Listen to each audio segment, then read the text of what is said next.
नमस्कार माझ्या मैत्रिणींनो, स्वागत आहे तुमचं माझ्या चॅनलमध्ये। मी आज तुम्हाला आंबलीची रेसिपी दाखवत आहे। आंबील कशी तयार करायची। उन्हाळ्यामध्ये आंबील प्यायला खूप छान लागते। तर मी दह्याची आंबील करत आहे।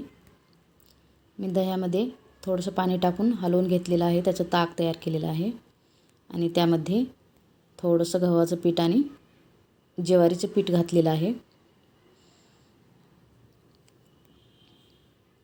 जास्त प्रमाणामध्ये ज्वारीचे पीठ घालायचं असते। थोडंसं 2-4 चमचे मी गव्हाचं पीठ टाकलेलं आहे आणि हे असं हलवून व्यवस्थित मी आता हे 2-3 तास असंच ठेवणार आहे।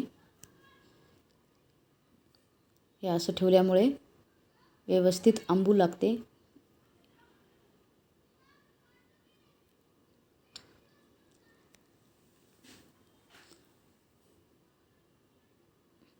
आंबवून करणे असे म्हणतात। तर आता आपण या कढईमध्ये 4-5 ग्लास पाणी घेतलेलं आहे आणि याला व्यवस्थित उकळून घेतलेलं आहे। हे व्यवस्थित उकळून घेतल्यानंतर याच्यामध्ये थोडंसं मी चवीप्रमाणे मीठ घालत आहे।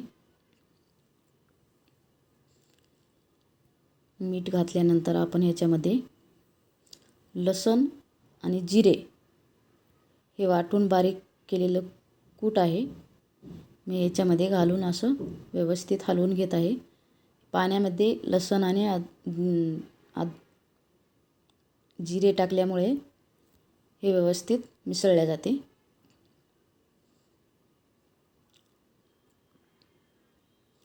जर तुम्ही पूर्ण आंबील तयार केल्यानंतर लसूण आणि जिरे टाकत असाल तर त्याच्या गाठी तयार होतात, म्हणून पाण्यामध्येच टाकून व्यवस्थित हलवून घ्यायचं आणि हा आता व्यवस्थित शिजलेला आहे। हे असं व्यवस्थित शिजवून घेऊन आपण याच्यामध्ये जे आंबू लावून ठेवलेलं पीठ होतं ताकामध्ये ते आपण याच्यामध्ये आता घालूया।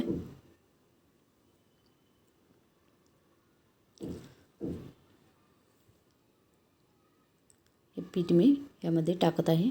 थोडं थोडं टाकून व्यवस्थित हलवून घ्यायचं,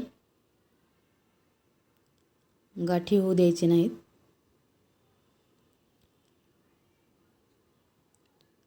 हे असं व्यवस्थित टाकून झाल्यानंतर हलवून घ्यायचं आणि आंबलीला 10 ते 15 मिनटं शिजवून घ्यायचं व्यवस्थित।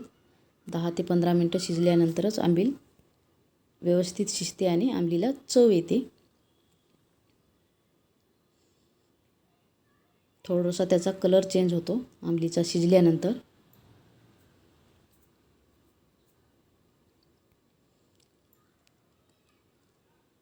आंबील जास्त घट्ट करायची नाही, थोडी पातळच करायची, कारण ती थंड झाल्यानंतर अजून घट्ट होते, म्हणून अगोदरच थोडंसं पातळ करायचं, मग ते दिवसभर व्यवस्थित राहते।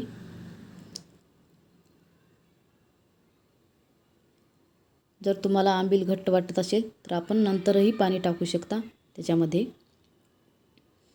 हे आता शिजलेली आहे आंबील, थोडासा कलर चेंज झालेला आहे। याच्यामध्ये मी थोडीशी साय घालत आहे दुधाची, कोणाला आवडत नसेल तर नका घालू, पण साय घातल्याने चव भारी येते। मी नेहमी घालत असते। हे आता आपली आंबील तयार झालेली आहे।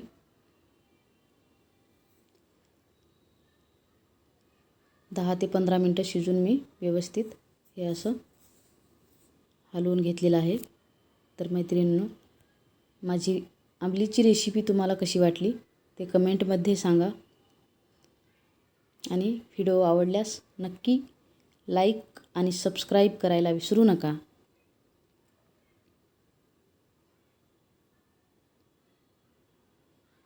धन्यवाद।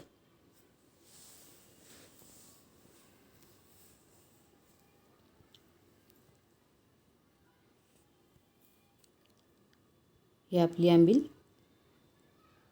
पिण्यासाठी तयार झालेली आहे. आता